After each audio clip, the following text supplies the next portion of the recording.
Wow, so this is the sound of the Modulus 002. We're here with Paul Maddox, who is the creator of the synthesizer, along with another team. And what we have here is the first look ever in kind of real life outing of the synthesizer. And we should stress that what we've got here is kind of, it hasn't been voiced, we've got very few patches and stuff on it, but we're going to take a look at the architecture and discuss all the other stuff. Yep, we are.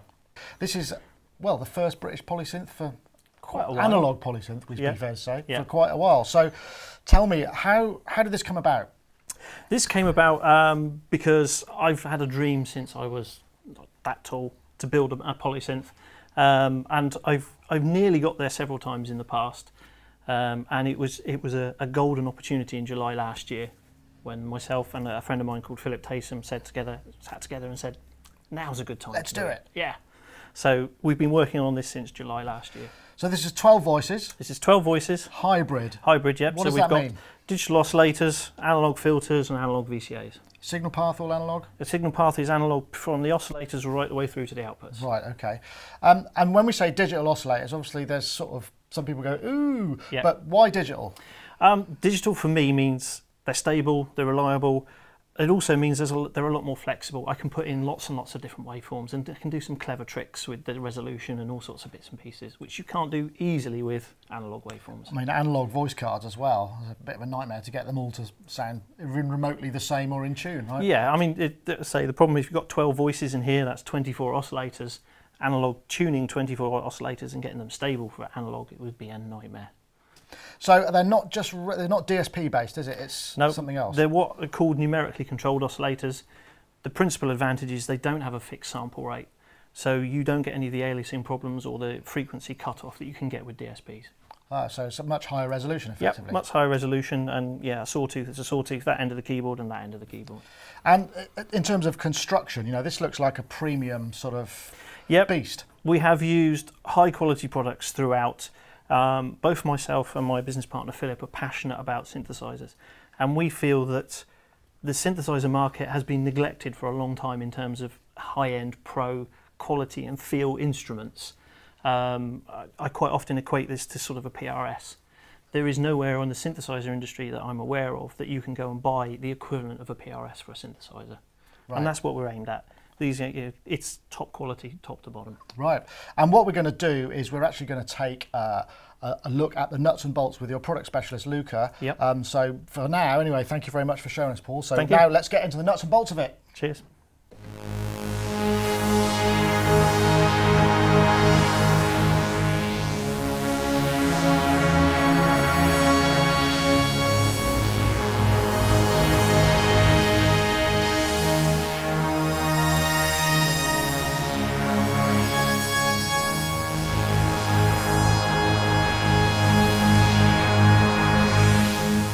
So Luca, there it is again, the sound of the Modulus 002. In fact, serial number 001, which always pleased to see one of those, a real collectible.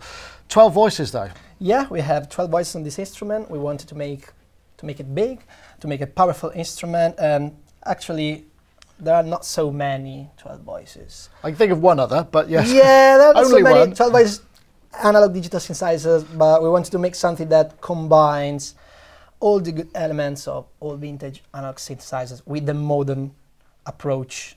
That means basically a modern interface, reliability, and some innovative features. So the front panel is nicely encrusted. There's no sort of dead spots like you'd see, you know, a place to put your iPad. So take me through the basic architecture. Yes, the architecture is a classic subtractive architecture with 2 oscillators, each one with its own sub-oscillator, a mixing section.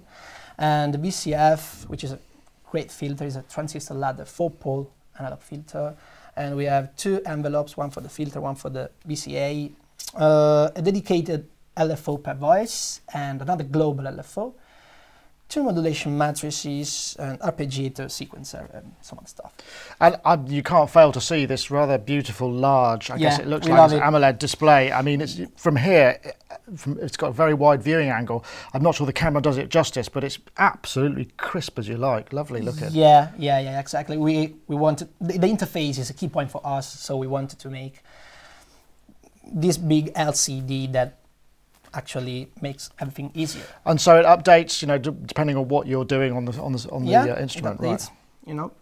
So yeah, I'm changing the pulse width of the oscillator too, and I can show immediately. So the oscillators, Paul's told us about why you've gone for digital oscillators. What sort of waveforms have we got going on here? What sort of control? We can choose among 55 different waveforms. So yeah, we got plenty. We got classic, some basic analog ones like sawtooth, sine wave, and also with this button we can enter into pulse wave mode. So here the knob just... So that's a square, right? Yeah, and now it's a square, yeah. And so with these basic analog waveforms we can make some classic analog sound like...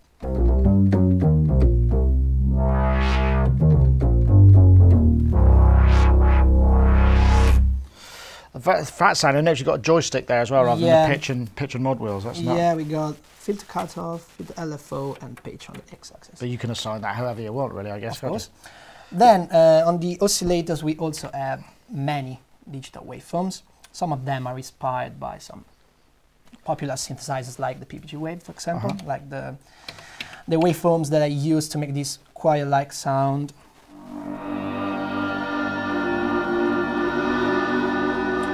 Some other digital waveforms are very bright and full of high-frequency harmonics, like this one that I use for this metallic bell sound.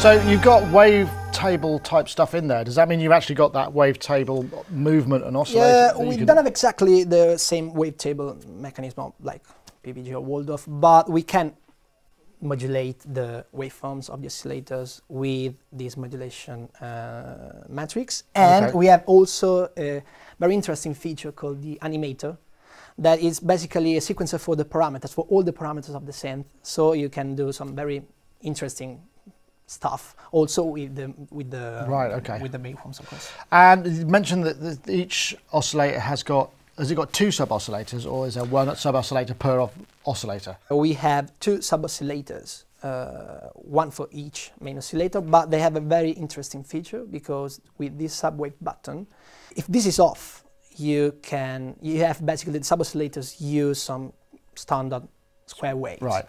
And so you can hear the square wave. But if you don't need a square wave, if you want some bright digital sound, turn it on, and basically you got the same waveforms of the main oscillators. In this case, so it doubles up. Okay.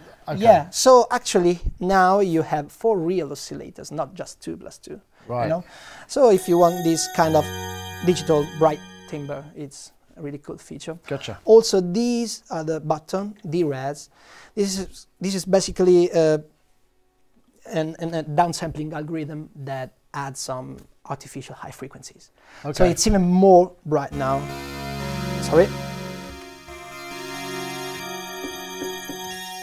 Oh, it's kind of halving the sample rate or something along those lines, right? Yeah. Okay. Yeah, it's a downsampling algorithm. And what else? We also have this art sync button. The oscillator 2 is a slave for the oscillator 1. We got this art sync lead that we made.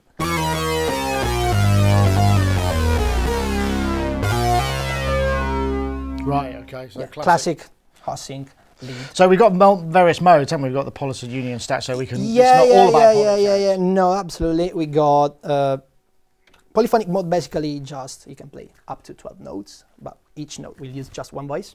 Right. Monophonic is 1 note, 1 voice. Unison is 1 note a time, but you can use up to 12 voice for that note. Right. And stack mode, which is the most interesting one, because you can choose how many notes you can play and how many voices to use. Oh, so you could have a 3-voice, exactly. 4-note chord. With this side knob, if it's 1, you just have a polyphonic mode. If it's 12, you have mono, but you can divide it down. Yeah, like 3. So with 3, you can use up to 4 notes. Right. And each one we use 3 voices, so very powerful sound. Gotcha. So I guess that's the oscillators and the subs, so there's quite a lot of power there. And then we've got the mixer section, and there's this great big drive knob as well. Drive knob, yeah, it's big. So you approach it slightly differently. Some synths you can drive each oscillator into the filter section, whereas this you take the output of the mixer and drive it into the filter, right? It's a real overdrive filter circuit, so it's extremely powerful, and you can just need to turn down the volume. Oh yeah, you get that kind of smudge. Yeah, exactly. Of course, you can also mix the signals coming from the sub-oscillators and oscillators. Also, you got external input, so you can process an external source with our analog path. I should mention that after the digital oscillators, we got a completely pure analog signal path. Right. So from the oscillators to the output, you don't have any digital conversion. This is a good thing for the analog purists. And also the dynamic range is going to be much higher as well, isn't it? Yeah. So. Okay, so I guess moving along, we're kind of we're edging towards the filter. So there is a discrete analog ladder filter in there. It's a pure analog 4-pole transistor ladder filter, and it has a real great feature that is this lobe knob. Right. This lobe knob is basically a real analog filter morphing. So here you can hear this sub bass. If I turn up this knob, like at the value of 15 or 20, you got like a low shelving. In the midpoint, you have a band pass.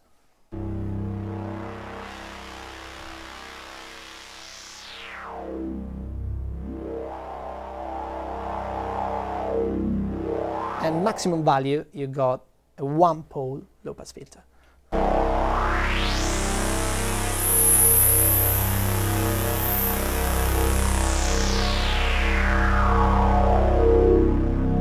I don't know how you can do that without making that movement with your mouth. I was doing it and I wasn't doing the filter. That's really interesting. So the filter will morph, and if you close up on the screen here, that's the thing that's really interesting. You can see the shape of the filter continuously changing. Yeah. That's a great feature. I mean, it's very good. You don't really need a high-pass filter with these. And I guess also, because also effectively what you're doing is rolling off the lower end frequency. So for polyphonic pads and stuff, you can sort of EQ it within the filter almost. And in terms of full resonance, what's it do? I mean, can it go into full resonant mode? Yeah, it can go into full resonance mode. We just can tweak the resonance up. To demonstrate this, I went into monophonic mode. Right, so we just listened to one oscillator. Yeah, one voice, and I turned down the volume of the oscillator. So now you should have. Right, as you expect, pure sine tone. Exactly. I noticed that you've also got the opportunity, you're adjusting these. Are these all rotary encoders? Yeah, we have rotary encoders because it's very simple to record presets with them, and you don't need any LEDs around the knobs, and it's just pretty straightforward. But in addition to the local knobs, you can also use some other elements of an interface, like this plus, minus, and select button. Or you can directly type the value with this keypad. Right. Or use this big knob, which you can also like a data wheel. Tap to select. So in terms of modulation possibilities, what are we talking? Yeah, we got an LFO that is dedicated per voice and another one that is global. And 2 modulation matrices. Each one has 3 sources, 8 destinations, and a knob for the modulation depth. So, for example, you can assign the aftertouch, because we have a semi-weighted keyboard with aftertouch. We can assign the aftertouch to the filter cutoff, as I previously did in this patch.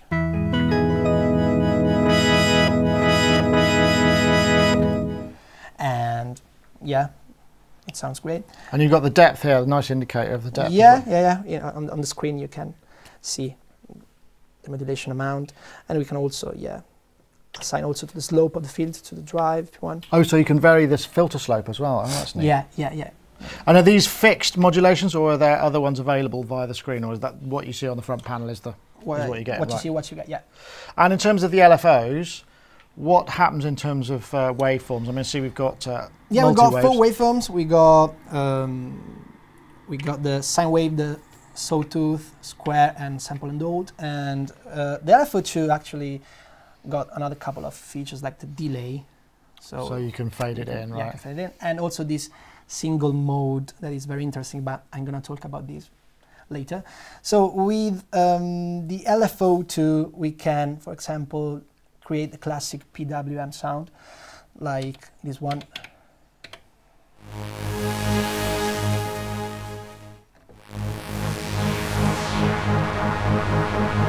Because if you are with the oscillators in PW mode, the waveform you can destinate for 2 of them, right? It's basically the pulse width. So you can create this classic sound. And what's the range of the LFOs? Yeah, it's not going into audio rate, but it's okay. Goes up. And also, this single mode is very interesting because if you turn this button on, the LFO reads just 1 cycle. So it's like an extra envelope, effectively. So, for example, in this preset, I use the single mode with sawtooth. Right. And this means that basically you have a decay envelope. Right. So I used it on the LFO2 on the oscillator too. So if we are in R-sync mode, you get the classic powerful R-sync lead sound.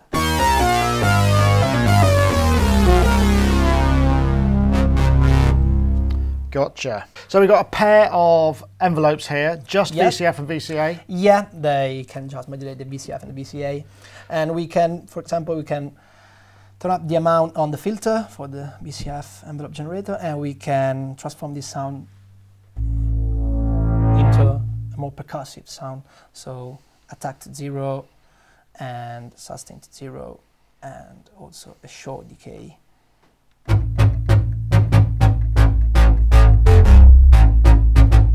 We can also use the volume envelope, so doing basically the same thing.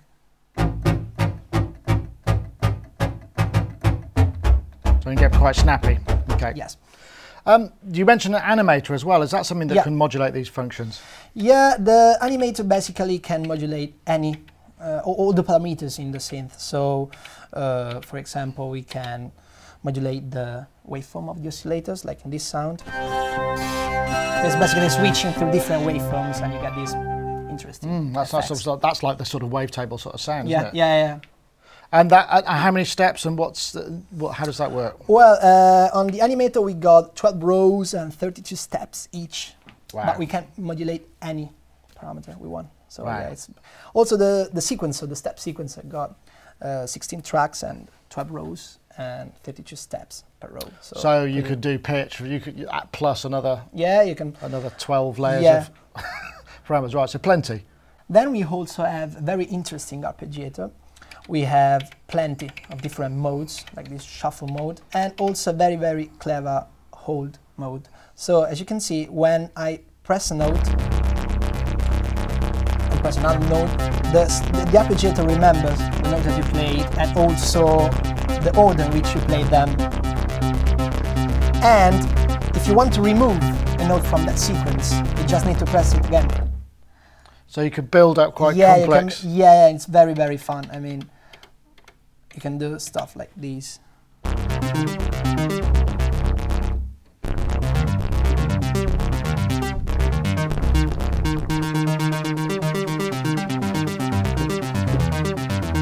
But you need to remember which notes you played. Yeah, well that's the key. Sometimes one thing I am noticing, obviously we've got a lot of voices here. We've got working with sort of mono sounds as well.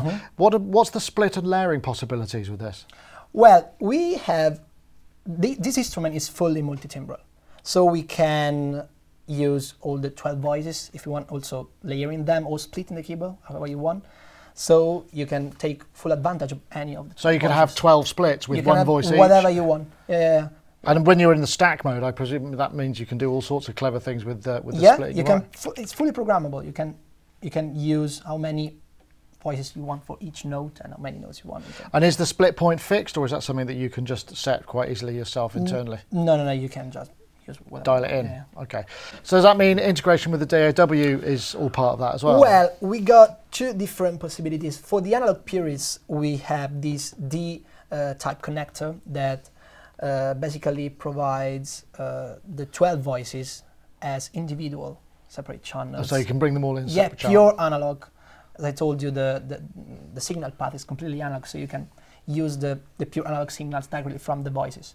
But for those musicians who want to work in the digital domain, we have another separate component, an add-on, that is not available yet. It will be available later in this year, during the fall. And basically, this is a digital output and FX card. So it allows you to route the 12 voices, if you want, into separate digital channel over USB. Right, okay. So directly into your DAW at 24-bit, 192 kilohertz, so very high audio quality. So thank you very much, Luca. Thanks for having me. For showing us around. Now we're going to wrap things up with Philip and Paul together, who maybe will answer any remaining questions. They're the two founder members of the Modulus team. So here we have the core team, Paul, as we met before, and Philip. 12 months to get this far. That seems pretty impressive, right? Thank you. It's taken a lot of money. It's taken a lot of work, a lot of grey hairs, and also some really amazing people. But there's an awful lot of technology in this device. It's quite easy to make a one-off synthesizer, but to make it production quality for long term, and also to make sure those technologies can be reused in other products, that takes a lot more work, and it's been tough, but it's been fun. Other products, I'm hearing there. Maybe. Yeah. Oh yeah. Okay, well that's great. Notice we've got an iPad on here because there is there's some cloud functionality that we haven't touched on in the sort of main body. Yes, absolutely. In fact, you can probably just about see the cloud button here. 002, Paul and I wanted to embrace a lot of things that we really wanted in instruments. Polyphony, analog sound quality, but it was really interesting listening to was it Mark Tilney in your podcast. Yeah. And he was explaining that he's gone through the journey that I think a lot of electronic musicians have, which is we want it easy on our laptops, but now we want sound quality. Problem is that ease of use on our laptop, it's really compelling and it's hard to live without it. So one of the things we've engineered inside 002 is, the cloud is the term we use. It's a very loose term. 002 has an existence here, but it also exists remotely. So if you connect 002 to your network, so when you buy a 002, not only do you get your synthesizer, but we'd ask you, if you want to create an account on Modulus network servers. What happens then is you log into your synth. What a strange concept, because we've never had that on synthesizers, but you log in and enter your login details on your 002. Don't worry, you haven't got to do it through the front screen. You can actually use any web browser. And 002 doesn't have a VST plugin or an AU plugin. You just use a web browser. And in fact, you can probably see here. On the iPad, Here's an iPad browsing onto 002 and having a look at my settings. That's me. I used to have a lot more hair then. And more synthesizers. I used to have a lot more synthesizers, yes. That was my lovely old OB8, which is very beautiful. But your cloud connection enables you to, first of all, replicate everything that's in your synthesizer So back it to up, the cloud. And we all know that thing. We go to do a gig or whatever, and of course our synthesizers never break. But if it's not there, or you want to go to your friend's studio, you don't actually need to take your machine with you. All of your patches and all your sequences are there. But you and I are working on a project. We're a couple of hundred miles, or a couple of thousand miles away. I can simply say, I want to share this patch with Nick, and suddenly that will just appear in your 002. We think this is quite unique. No one's ever done it before. And something else we think that's quite exciting, we're making it open platform. So we're going to encourage other manufacturers. We'll make the technology available to them, because we would love to be musicians in a world whereby our patches from multiple instruments can be shared in the same way. So you put a web browser in, web server into it as well. There's a web server inside here. So you can browse to the local web server, or you can use your cloud account.